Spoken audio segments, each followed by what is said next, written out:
Phùng Thiệu Phong và Triệu Lệ Dĩnh sống trong một biệt thự sang trọng ở Thượng Hải trị giá hàng trăm triệu nhân dân tệ, khiến làng giải trí trầm trồ khen ngợi. Vào lúc 2 giờ sáng, tại cổng một khu dân cư cao cấp ở Thượng Hải, một người phụ nữ đeo ba lô đen và cầm một túi nhựa trên tay trái rút thẻ căn cước ra và quẹt vào máy kiểm soát ra vào. Với tiếng bíp, cánh cổng mở ra, nhân viên bảo vệ nhìn thấy cô và theo bản năng cố gắng mở cổng cho cô, nhưng tay cô nhanh hơn anh ta. Người phụ nữ này là Triệu Lệ Dĩnh. Các nhân viên bảo vệ đều nhận ra cô, họ biết cô là mẹ của cháu trai cả của Phùng Thiệu Phong, nhưng cô không bao giờ chấp nhận sự giúp đỡ của họ, luôn tự mình rút thẻ căn cước ra, quẹt thẻ mà không cần nhìn lên, chỉ chờ tiếng bíp.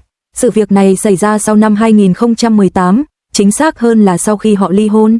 Ngày 16 tháng 10 năm 2018, Triệu Lệ Dĩnh và Phùng Thiệu Phong đăng tải giấy chứng nhận kết hôn lên mạng xã hội, chính thức tuyên bố hôn nhân. Vào thời điểm đó, tin tức lan truyền trên mạng cho rằng Phùng Thiệu Phong sống trong một biệt thự sang trọng ở Thượng Hải trị giá hơn 100 triệu nhân dân tệ, trong khi Triệu Lệ Dĩnh phải quẹt thẻ căn cước để vào khu chung cư. Ai đó đã tìm ra các giao dịch từ ngày cưới của họ. Trong khi các cô dâu nổi tiếng khác thay ít nhất 3 bộ váy cho đám cưới, Triệu Lệ Dĩnh chỉ mặc một bộ duy nhất. Không phải cô ấy thiếu tiền, mà là cô ấy không muốn. Phùng Thiệu Phong từng nói trên một chương trình truyền hình rằng anh đã hỏi Triệu Lệ Dĩnh, em thực sự muốn sống cuộc đời với anh hay em chỉ đang cố gắng hoàn thành một nhiệm vụ nào đó cho bản thân. Triệu Lệ Dĩnh đã không trả lời. Ngày 23 tháng 4 năm 2021, cả hai chính thức tuyên bố ly hôn. Thỏa thuận ly hôn không liên quan đến bất kỳ tranh chấp quyền nuôi con nào. Triệu Lệ Dĩnh chỉ muốn quyền nuôi con. Từ đó trở đi, những hình ảnh mà cánh săn ảnh chụp được về Triệu Lệ Dĩnh thường xuyên nhất không phải là lối sống xa hoa lấp lánh vàng bạc của cô, mà là hình ảnh cô lúc 6 giờ sáng ở Hành Điền, tay xách một chiếc túi đen lớn và một túi nhựa, lên tàu cao tốc đi Thượng Hải. Đến Thượng Hải, cô đi thẳng đến khu dân cư yêu cầu thẻ căn cước để đón con, rồi lại bắt tàu cao tốc trở lại phim trường ngay tối hôm đó. Cô ấy làm vậy bao nhiêu lần? Cứ 2 tuần một lần, không hề bỏ sót. Trong túi của Triệu Lệ Dĩnh nhét gì? Đồ chơi và tã cho con. Khóa kéo không bao giờ được đóng kín vì lúc nào cũng đầy ắp. Tất cả những thứ đó cộng lại có lẽ cũng không đắt bằng chiếc khăn mà Phùng Thiệu Phong đeo. Nhưng sự xuất hiện của cô ấy lại lạnh lùng, cứng rắn như tấm thép. Tại sao người ta nói rằng cô ấy tính toán kỹ càng như vậy? Bởi vì đứa trẻ là con át chủ bài trong gia tộc Phong. Phùng Thiệu Phong đã ở Thượng Hải 30 năm, trong giới của ông ta, gia đình nào lại không trân trọng cháu mình. Nếu bạn bỏ rơi con mình cho gia đình chồng cũ trông nom, dù sự nghiệp có thành công đến đâu, người ta cũng sẽ nói bạn vô lương tâm. Nhưng nếu bạn tự tay chăm sóc con, đưa đón con mỗi ngày, thì trước mặt tất cả những người lớn tuổi trong gia đình họ. Sau khi ly hôn, Triệu Lệ Dĩnh đã hoàn toàn thay đổi hướng đi sự nghiệp. Cô bước ra khỏi vùng an toàn của những bộ phim tình cảm cổ trang và đảm nhận những vai diễn trong các bộ phim hiện thực như Vạn Lý Thiên Đường và Gió Hè Nửa Mùa.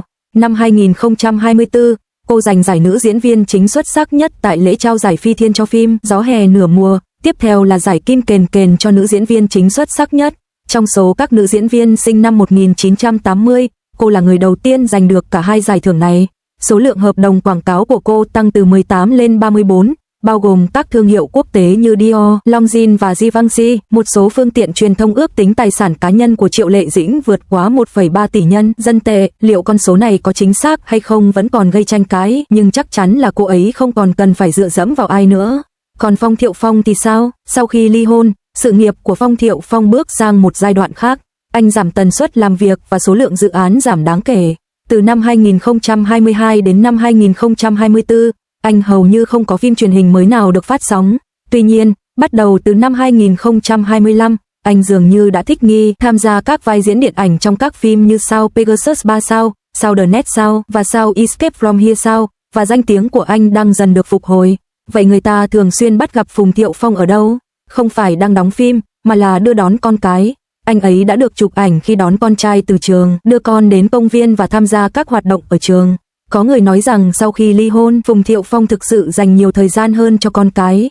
Mối quan hệ giữa hai người hiện nay như thế nào? Nguồn tin thân cận tiết lộ rằng Triệu Lệ Dĩnh và Phùng Thiệu Phong đã hình thành một quan hệ hợp tác nuôi dạy con rất hiệu quả. Họ cùng chia sẻ lịch trình, đánh dấu khi nào con sẽ ở với ai, khi nào đón và đưa con đi học và khi nào con sẽ tham gia các hoạt động. Mỗi lần giao con, họ hầu như không nói chuyện. Họ gặp nhau ở bãi đậu xe ngầm, Phùng Thiệu Phong đưa con đến, và Triệu Lệ Dĩnh đến đón. Toàn bộ quá trình chỉ mất không quá 5 phút. Mô hình này rất hiếm gặp trong giới sao đã ly hôn ở ngành giải trí.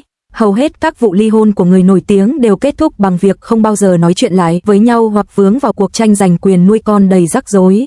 nhưng mô hình của Triệu Lệ Dĩnh và Phùng Thiệu Phong dường như mang lại sự thoải mái cho cả hai bên. Triệu Lệ Dĩnh đến Thượng Hải 2 tuần một lần, quẹt thẻ căn cước vào khu chung cư, đón con rồi rời đi. Phùng Thiệu Phong đến quán bar gặp bạn bè, thường là với những người phụ nữ mới quen. Hai hoạt động này hoàn toàn không xung đột, các nhân viên bảo vệ trong khu chung cư đó đã quen với việc này. Mỗi khi Triệu Lệ Dĩnh đến, họ đều quan sát từ xa mà không can thiệp, vì biết cô ấy không cần. Cô ấy nhất quyết tự quẹt thẻ rồi đi thẳng vào, không hề nhìn xung quanh. Một số người nói rằng Triệu Lệ Dĩnh đang gây khó dễ cho gia đình họ Phong, nhưng những người hiểu rõ sự việc lại nhìn nhận khác. Họ nói rằng Triệu Lệ Dĩnh không chỉ quẹt thẻ chứng minh thư, bà ấy quẹt thẻ để duy trì địa vị xã hội của gia đình họ Phong trong giới thượng lưu Thượng Hải.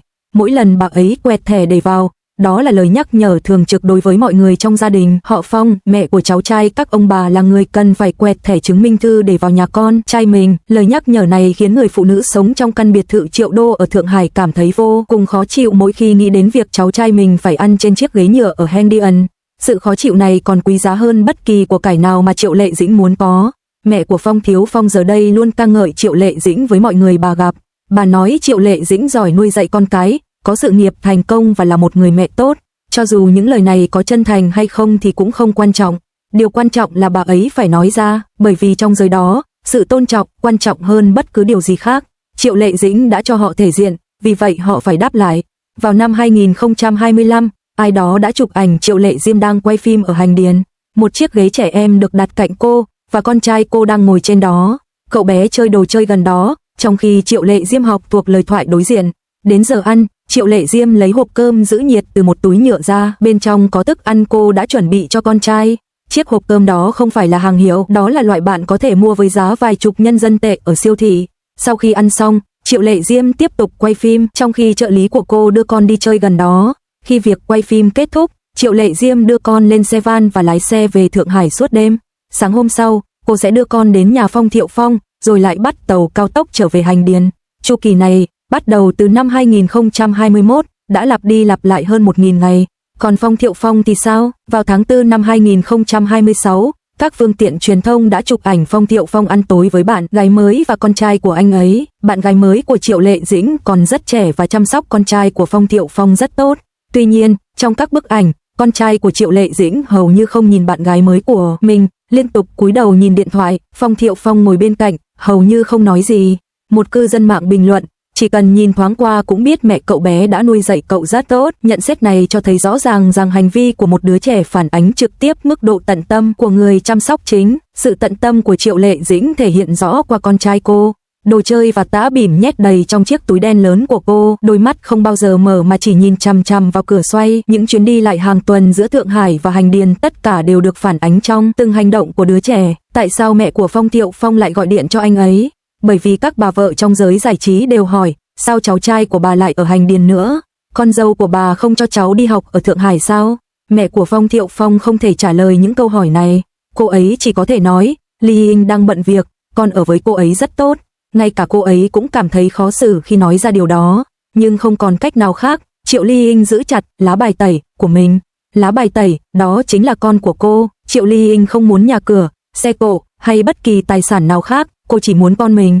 Cô luôn giữ con bên cạnh, tự tay chăm sóc, đưa đón con.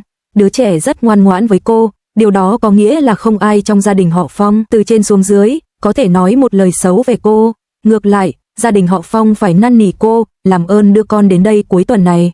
Câu trả lời của Triệu Ly Ying luôn luôn chỉ có 2 từ, được. Không khiêm nhường cũng không kiêu ngạo, không hơn không kém, không để lộ một chút yếu đuối nào. Có người nói Triệu Ly Ying quá cứng rắn, không đủ mềm yếu. Nhưng hãy nhìn vào hiệu quả của lá bài tẩy của cô ấy. Một cô gái từ vùng nông thôn Hà Bắc giờ đây có một gia đình ở Thượng Hải với biệt thự trị giá hàng trăm triệu gọi điện nhờ cô quay lại, giúp đỡ. Quá trình này kéo dài 5 năm. Cuộc sống của Phùng Thiệu Phong bây giờ như thế nào? Anh ấy đã giảm bớt khối lượng công việc, dành nhiều thời gian hơn cho con cái, đồng thời vẫn duy trì cuộc sống xã hội của riêng mình. Anh ấy không còn chỉ là diễn viên Phùng Thiệu Phong, mà còn là Phùng Thiệu Phong, người cha của con mình. Sự chuyển đổi này là kết quả trực tiếp của việc ly hôn. Mỗi lần Triệu Lệ Dĩnh đến Thượng Hải đón con, cô đều đi ngang qua tòa nhà nơi cô và Phùng Thiệu Phong từng sống.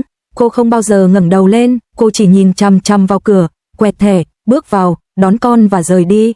Toàn bộ quá trình không mất quá 20 phút, máy kiểm soát ra vào đã ghi nhớ thông tin thẻ của cô. Mỗi lần cô quẹt thẻ, máy lại hiện lên, mời vào. Một số nhân viên bảo vệ đã được thay thế, những người bảo vệ mới không nhận ra cô, nhưng nhìn thấy chứng minh thư và chiếc túi cô mang theo, họ có thể đoán ra cô là ai. Triệu Lệ Dĩnh không giải thích, không chào hỏi ai, không cười, và cũng không tức giận. Cô chỉ đơn giản quẹt thẻ, đi qua, bế con và rời đi. Cô đã làm hành động này hơn 100 lần, lần nào cũng giống hệt nhau, như thể sao chép y nguyên. Đây là cuộc sống của Triệu Lệ Dĩnh sau khi ly hôn. Không biệt thự, không tiệc tùng, không thảm đỏ, chỉ có phim trường ở Hành Điền, khu dân cư ở Thượng Hải, chỗ ngồi trên tàu cao tốc và đồ chơi trong tay các con. Cô đã đạt được tiếng nói lớn nhất bằng cách giản dị nhất.